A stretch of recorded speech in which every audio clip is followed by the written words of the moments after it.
Hello friends, ಇವತ್ತು ನಾನು ನಿಮಗೆ ಹೊನ್ನಾವರ್ ಸ್ಟೈಲ್ ಚಿಕನ್ ಸಾರು ಯಾವ ಥರ ಮಾಡೋದು ಅಂಥೇಳಿ ತೋರಿಸ್ಕೊಡ್ತಾ ಇದ್ದೀನಿ.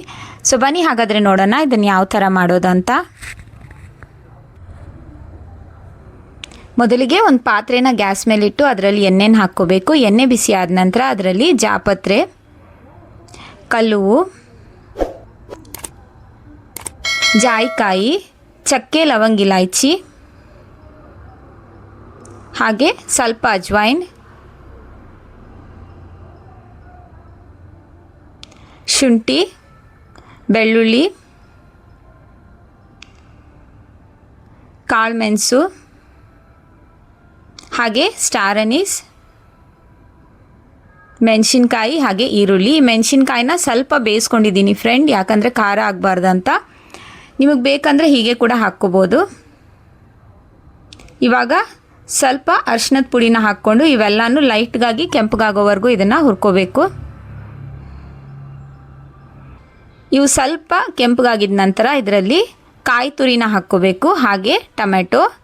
ಇವಾಗ ಇದನ್ನು ಕೂಡ ಚೆನ್ನಾಗಿ ಹುರ್ಕೋಬೇಕು ಫ್ರೆಂಡ್ಸ್. ಈ ಟೊಮೆಟೊಲ್ಲಿರುವಂಥ ನೀರಿನ ಅಂಶ ಎಲ್ಲ ಕೂಡ ಹೋಗೋವರೆಗೂ ಇದನ್ನು ಚೆನ್ನಾಗಿ ಹುರ್ಕೋಬೇಕು.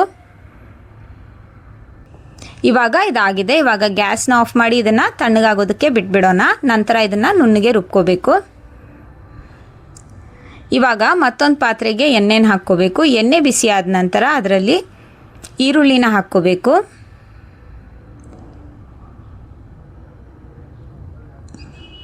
ಇವಾಗ ಈರುಳ್ಳಿ ಕೆಂಪಗಾಗೋವರೆಗೂ ಇದನ್ನು ಹುರ್ಕೋಬೇಕು ಫ್ರೆಂಡ್ಸ್.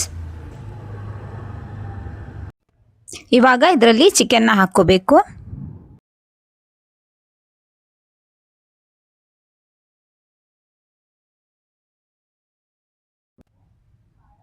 ಇವಾಗ ಇದನ್ನೆಲ್ಲ ಒಂದ್ಸಲ ಚೆನ್ನಾಗಿ ಮಿಕ್ಸ್ ಮಾಡಿಕೊಂಡು ಗ್ಯಾಸ್ನ ಮೀಡಿಯಂ ಫ್ಲೇಮಲ್ಲಿಟ್ಟು ಮುಚ್ಚಿ ಇಟ್ಬಿಡಿ ಫ್ರೆಂಡ್ಸ್, ಚಿಕನ್ ಎಲ್ಲ ಚೆನ್ನಾಗಿ ಬೇಯೋದಕ್ಕೆ.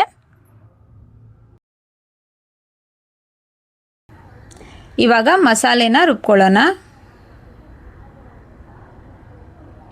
ನಾವು ಮುಂಚೆನೇ ಹುರ್ಕೊಂಡಿರುವಂಥ ಎಲ್ಲ ಪದಾರ್ಥಗಳನ್ನು ಇದರೊಳಗೆ ಹಾಕ್ಕೋಬೇಕು. ಹಾಗೆ ಧನಿಯಾ ಪುಡಿನ ಹಾಕ್ಕೋಬೇಕು. ಇವಾಗ ಸ್ವಲ್ಪ ನೀರನ್ನು ಹಾಕ್ಕೊಂಡು ಇದನ್ನು ನುಣ್ಣಗೆ ರುಬ್ಕೊಳ್ಳಿ. ಈ ಥರ ನುಣ್ಣಗೆ ರುಬ್ಕೋಬೇಕು ಫ್ರೆಂಡ್ಸ್. ಇವಾಗ ಚಿಕನ್ ಎಲ್ಲ ಚೆನ್ನಾಗಿ ಬೆಂದಿದೆ. ಇವಾಗ ಇದರಲ್ಲಿ ಮಸಾಲೆನ ಹಾಕ್ಕೊಳ್ಳೋಣ. ಹಾಗೆ ರುಚಿಗೆ ತಕ್ಕಷ್ಟು ಉಪ್ಪು. ಇವಾಗ ಇದನ್ನೆಲ್ಲ ಚೆನ್ನಾಗಿ ಮಿಕ್ಸ್ ಮಾಡಿಕೊಂಡು ಇದರಲ್ಲಿ ತೆಂಗಿನಕಾಯಿ ಹಾಲನ್ನ ಹಾಕ್ಕೋಬೇಕು.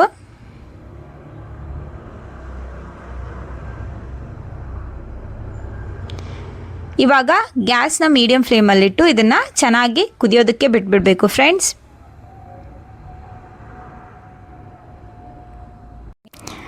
ಇವಾಗ ಇದಾಗಿದೆ. ಇವಾಗ ಲಾಸ್ಟಲ್ಲಿ ಇದ್ರ ಮೇಲೆ ಕೊತ್ತಂಬರಿ ಸೊಪ್ಪನ್ನು ಉದುರಿಸ್ಕೊಂಡ್ರೆ ಟೇಸ್ಟಿ ಆಗಿರುವಂಥ ಹೊನ್ನಾವರ್ ಸ್ಟೈಲ್ ಚಿಕನ್ ಸಾರು ರೆಡಿ ಆಗುತ್ತೆ ಫ್ರೆಂಡ್ಸ್. ಈ ರೆಸಿಪಿ ನಿಮಗೂ ಕೂಡ ಇಷ್ಟ ಆಗಿದೆ ಅಂತ ಅಂದ್ಕೊಳ್ತಾ ಇದ್ದೀನಿ. ಇಷ್ಟ ಆಗಿದ್ರೆ ಇದನ್ನು ನೀವು ಕೂಡ ನಿಮ್ಮ ಮನೆಯಲ್ಲಿ ಟ್ರೈ ಮಾಡಿ, ಹಾಗೆ ಹೇಗಿತ್ತು ಅಂತ ಕಮೆಂಟ್ ಮಾಡಿ ತಿಳಿಸೋದನ್ನು ಮರಿಬೇಡಿ.